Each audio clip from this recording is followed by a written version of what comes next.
Hi, എൻ്റെ വീട്ടിലേക്ക് എല്ലാവർക്കും സ്വാഗതം. ഇനി ഞാൻ കാണിക്കാൻ പോകുന്നത് ഇരുമ്പമ്പുളി വീട്ടിലുണ്ടായത് തന്നെയാണ്. അതിന് കുറച്ച് പൊട്ടിച്ച് ഞാൻ അത് ഇങ്ങനെ 4ആയി കീറിയതിന് ശേഷം നടുമുറിക്കാനായിട്ട് ചെയ്യണം. അപ്പോൾ ചെറിയ കഷ്ണങ്ങളായിട്ടാണ് ഞാൻ കറി വയ്ക്കാൻ പോകുന്നത് കേട്ടോ.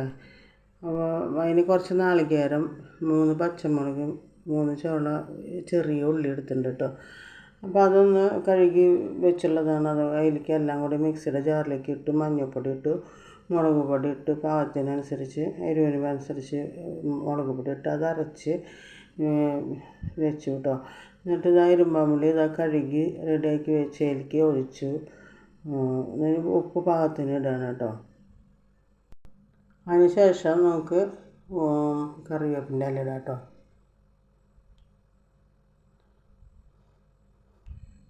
ഇനി നമുക്ക് വെള്ളം പാകമാക്കി അതിൽ മിക്സിയുടെ ജാറൊക്കെ ഒന്ന് കഴുകിയതിന് ശേഷം അതിലേക്ക് ഒഴിച്ച് നമുക്ക് അത് അടുപ്പത്ത് വയ്ക്കാം കേട്ടോ. അടുപ്പത്ത് വെച്ച് ഒന്ന് കയ്യിലെടുത്തിട്ടൊന്ന് ഇളക്കി ഒന്ന് തിളക്കട്ടെ ഇനി കേട്ടോ. നന്നായി തിളച്ച് വറ്റിയതിന് ശേഷം നമുക്ക് ഉള്ളി മൂപ്പിച്ചതിലേക്ക് ഒഴിക്കണം. ഇതിപ്പോൾ മീനിലേക്ക് ഇട്ട് വെക്കണ പോലെ തന്നെയാണ് കേട്ടോ. പക്ഷെ മീനൊന്നുമില്ല, ഞാൻ ഇങ്ങനെ വെറുതെ അതേമാതിരി നമുക്ക് അതുമാതിരി വെച്ച് കൂട്ടാൻ നല്ലതാണ് കേട്ടോ. അപ്പോൾ ഇന്നത്തെ ഊണിന് ഇത് മാത്രമല്ല, സാമ്പാറും വെച്ചിട്ടുണ്ട് കേട്ടോ. തക്കാളി കുമ്പളങ്ങയും കൂടിയിട്ട് സാമ്പാർ വെച്ചിട്ടുണ്ട്. പിന്നെ ഇതൊക്കെ പുളിഞ്ചി, പിന്നെ നാരങ്ങാച്ചാറ്.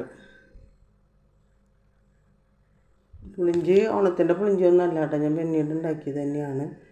സ്പെഷ്യലായിട്ട് ഇതാ വിളമ്പാൻ കേട്ടോ, ഇരുമ്പമ്പുളി കറി. ഇന്നത്തെ സ്പെഷ്യലായിട്ട് അത് വിളമ്പി ഈ ചോറ് വിളമ്പാം കേട്ടോ. ചോറ് വിളമ്പണം കേട്ടോ. ചോറ് വിളമ്പി ഇനി പപ്പടം വയ്ക്കാം. പപ്പടം എടുത്ത് ഇനി കൊണ്ടാട്ടമുണ്ട് കേട്ടോ. വീട്ടിലുണ്ടാക്കിയത് തന്നെയാണ്. നല്ല കൊണ്ടാട്ടമാണ് കേട്ടോ. ചോറ് അരച്ചിട്ടുണ്ടാക്കിയ കൊണ്ടാട്ടമാണ് കേട്ടോ. നല്ല സൂപ്പർ ടേസ്റ്റാണ്. പിന്നെ ഇനി സാമ്പാർ ഒഴിക്കാം ചോറിൽ. അങ്ങനെ ഇന്നത്തെ ഉച്ചയൂണ് റെഡിയായി. നിങ്ങൾക്ക് ഇഷ്ടപ്പെട്ടിട്ടുണ്ടെങ്കിൽ ലൈക്ക് ചെയ്യുക, ഷെയർ ചെയ്യുക, സബ്സ്ക്രൈബ് ചെയ്യുക. പിന്നെ ആദ്യം കാണുന്നവർ എന്നെ സബ്സ്ക്രൈബ് ചെയ്യാൻ മറക്കല്ലേ. Okay, thank you.